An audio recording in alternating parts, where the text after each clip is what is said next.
Coach Wes Miller here. Coach, want an opening statement here? No, let's just get right to questions. Chad? Coach, with the evolution of the summer program, how much does that help, all the extra hours, allowing you in a situation like this where you've got pretty much an entire new team you've got to get your team ready essentially for the start of practice? Yeah, it's so much different than it used to be. I think back to when I was playing and when I first got into coaching. When I was playing, the coaches didn't touch the players at all. And honestly, until school started, if they did, it was in small groups of 4 or less. And you didn't do anything as a team on the court until October 15th.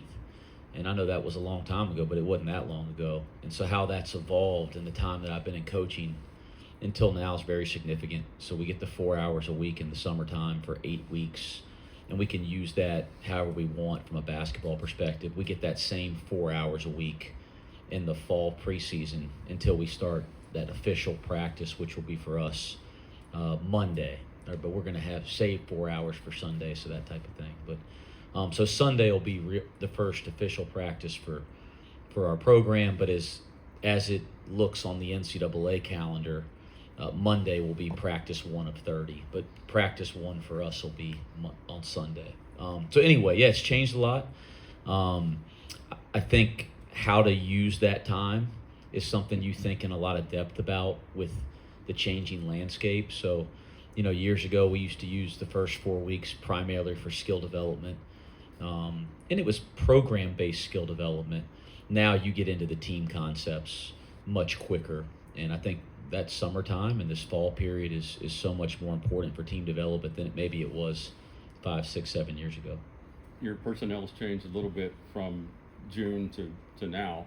A couple new guys, can talk about them and just that whole process.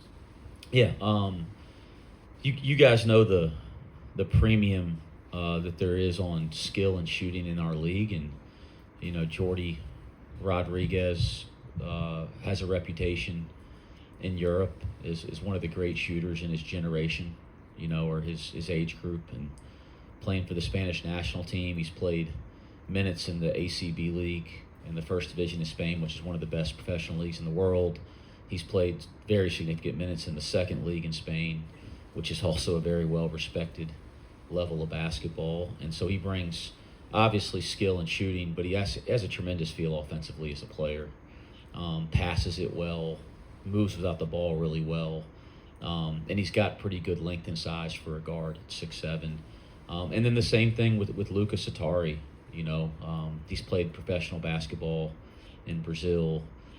It shoots it really well, has really good feel, and he has a level of toughness that I think, at least we felt in the evaluation, that would translate to the way that we defend and the things that happen within this league. Kind of going off that, with those kinds of players, Baba included, is there maybe something that they have that puts them a step ahead of other players in college because they've been at the pro ranks, or is there something that kind of they have to catch up on that you see as common between those kind of players?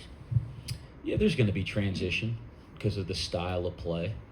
I'm certainly a lot more experienced dealing with the transition from Europe to the United States because I've coached a lot of kids that came from Europe. The South American level or the Brazilian level, this is my first experience coaching somebody making that transition. So there's going to be transition, just like when somebody goes from America to play overseas in year 1, there's a transition to style of play. It's the same thing because the game is a little bit different. But I think what you're asking, these guys are older than your typical first-year players in college, right? So they do have experience playing with older players, playing at a very high level, and you hope that makes the transition to college basketball a little bit less. Coach, you mentioned in the past your passion and love for coaching. What have you been most encouraged with this current group that you have? Well, just kind of that. I appreciate the question. Shoot, you guys are doing good so far today, but I've enjoyed them. I've really genuinely enjoyed the time on the court with this group to date. It's, like anything else, you got to find your why, and like one of the things that's my why is how much I enjoy just walking out onto the court and doing what I love to do every day, to date, this group has been is fun to work with as any group I've coached, and again, we got a long way to go and a lot to go through, but I have enjoyed this group a lot, and that'd be something that stuck out to me so far. What's most encouraging about what you'll bring in the post this year, Wes? Do you feel like that group will be improved collectively? The changes you've made? Yeah, you know, and I think it was important for us as we were trying to craft this roster that we had some guys that we could throw the ball back to the basket to play through. And I think we have a couple guys we added for sure. And, you know, Jalen Haynes, and he's undersized in terms of height. And he does it a little unconventionally, right? He's not just like going to ram you all the time and get to the rim. Like, he can face up, he handles it well. He can play in the low post, the mid post, he can play out on the floor. But you can throw him the ball and isolate him and create offense for the team and for himself. And then Mustafa has been a surprise there. You know, we knew he had skill and touch, but his ability to score back to the basket's been very impressive, especially when he gets a deeper catch. Like, he can go over both shoulders, and that touch that you're able to see when he was playing out of the dunker spot last year, like, he has the ability to do it in the post area back to the basket too, and that's been neat to see. So we added two guys that can score it down there in the box without advantages. And then, you know, Tyler McKinley and Halveen are physical guys in their own right that we returned that, you know, fans didn't see anything, you know, didn't see much of at all. But those guys have some ability to score back to the basket too. So in that sense, you know, it's a much different look than we had a year ago. When it comes to internal player leadership, there was always kind of a formula. Younger guys grow, get old, and take on leadership. You have that a little bit with Day-Day, but how difficult is it with almost an entirely new team establishing that kind of who is going to be, you know, the voice inside the locker room? Listen, you know, if you had, you know, 4 fifth-year seniors that have been through the battles and all that, that'd be the easiest thing there is in regards to your question. That's going to be more and more rare, and when you're able to execute that, it'll be a special thing. But everybody in college basketball is having to, no matter who you are, where you are, is having to deal with situations where that's not quite the case. What we do have is Day-Day, and I think that's rare, that he's in year 3. He's a 5th-year college player. You know, he'll be a 3-year Big 12 player. He understands what it means to play at Cincinnati. He understands playing in the Big 12, and he has the right values and characters internally. And so the team respects him, the coaching staff respects him, and so we do have that. So there'll be years in college basketball that you won't have that anymore, and we maybe don't have it to the old school sense, but we have it with Day-Day, and I think that's been pretty good from a coaching standpoint. I'm proud of that. You mentioned in a private setting a couple exhibitions. Can you elaborate on those, or Have we released any of our exhibition information yet? I cannot. There you go. Well, that's why I asked. Is your roster full? Any room for anyone coming or anyone that was here? I don't have any updates regard to roster or anything to add there. With the roster, you have a lot of people that are multiple that I feel like can play multiple positions. I know it's early, but how fun is that for you to be able to have like guys that you kind of move a little bit everywhere, because of, you know, most of the time it's positionless basketball more so than not nowadays. But, you know, how fun is it to have guys that you feel like can play multiple spots? Yeah, I think the versatility of the roster is not by chance. I think there's a number of players that can slide to different traditional positions, even though basketball is not always traditional anymore. But you're going to have lineup versatility. Like, we have the ability to go really small, right, and still not be totally small up front, because we have some guys with great size and length up front. We have the ability to go really big and kind of everything in between, whether it's versatility with size, whether it's versatility with decision-making, versatility with, you know, strength and toughness around the basket, whether it's versatility with shooting. I mean, there's a lot to do there, and I think part of our design as we're trying to put this team together is that we design a system of play that allows that versatility to take shape without having to make a lot of changes on the fly during the season. So if we want to make different lineup type of changes, we're able to do it without having to make strategic changes in the middle of January. Very good question. We've heard a lot about Keyshawn Tillery and being hard to keep off the floor even in his true freshman year. Has that plan stayed the same for him, or are you approaching that in any different way, and how's he kind of responded? He's been great, guys. He's been great. You know, he you can tell by his approach this summer, he has an expectation.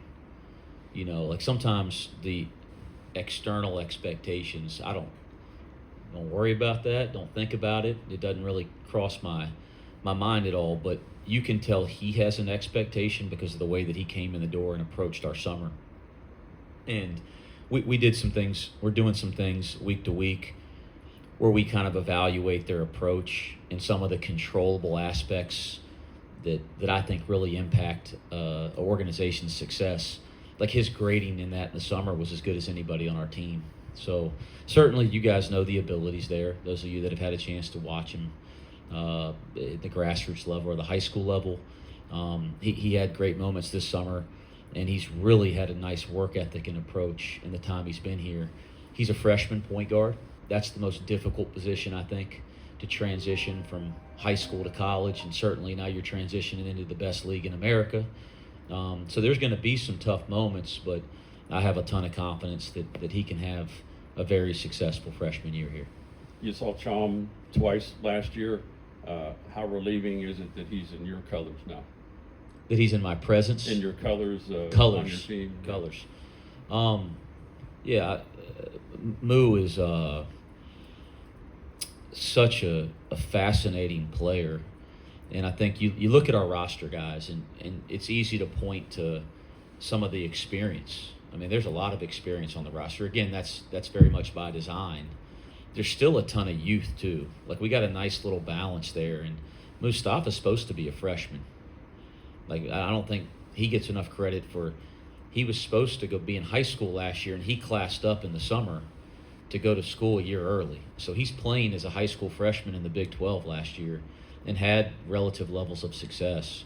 So it's fascinating that he obviously is an impactful player, but how much better he's going to be able to get between now and the first game in November, between November and league play, and then league play to the second half of league play. Like, I don't have the answers. I just know that there's so much room for him to grow, and that's pretty cool. Terrific kid. His skill set's very unique for somebody 7'2". He certainly has a presence defensively.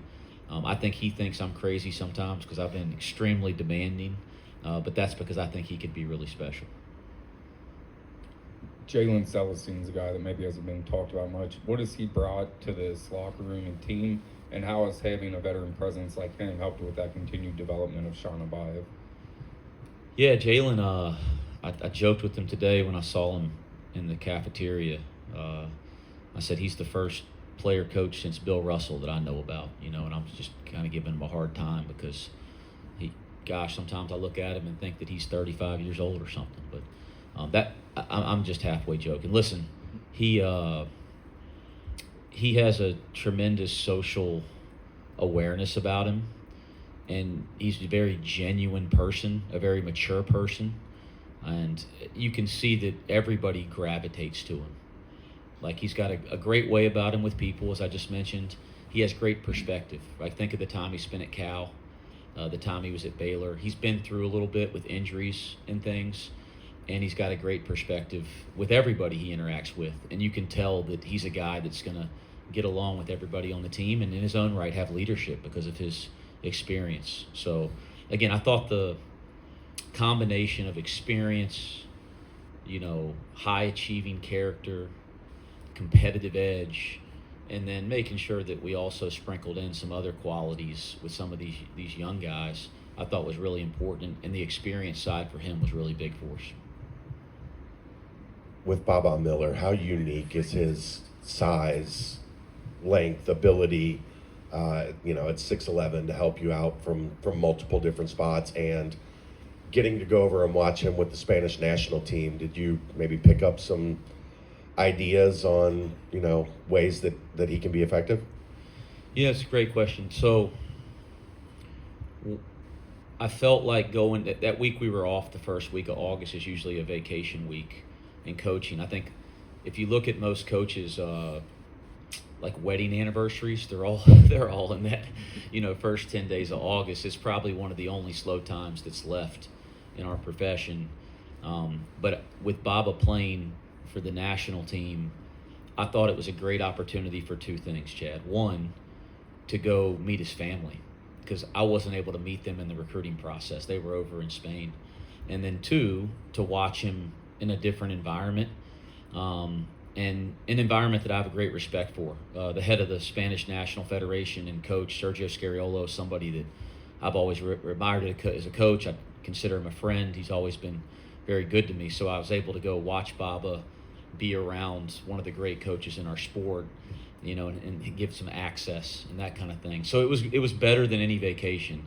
What I'd say I got from it was seeing him in a different environment definitely helped me see some things that I wasn't able to see in our summer practices.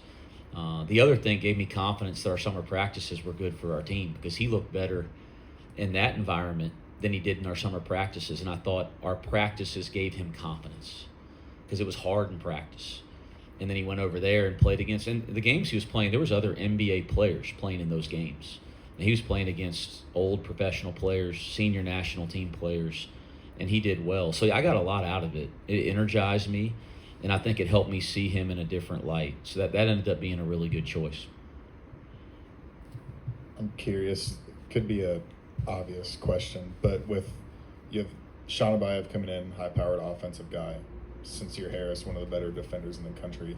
When you're in practice, will you kind of force those two together to put Sean through the ringer offensively? And do you do that with a lot of players on the team? I think, the thing you guys got to understand about Sincere or Buck, we call him Buck, so I don't want to start confusing you guys later when I start saying Buck. But with him, he's going to make it a confrontational thing on every defensive possession with whoever's in front of him.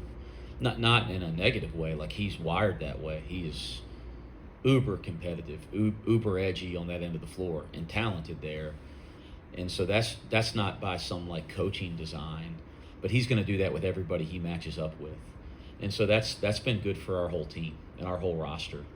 And then it's been infectious a little bit, because Day may not be as outwardly edgy, but he's got a fire that burns pretty deep, so it brings out a level of his edge, right? And then Jalen Haynes is outwardly edgy too, right, in a good way, and that brings it out. So practice has been, in the summertime, it was maybe a little bit more competitive than I've seen that early in the season, and a lot of them have a lot to do with that, but Buck certainly has a lot to do with it too.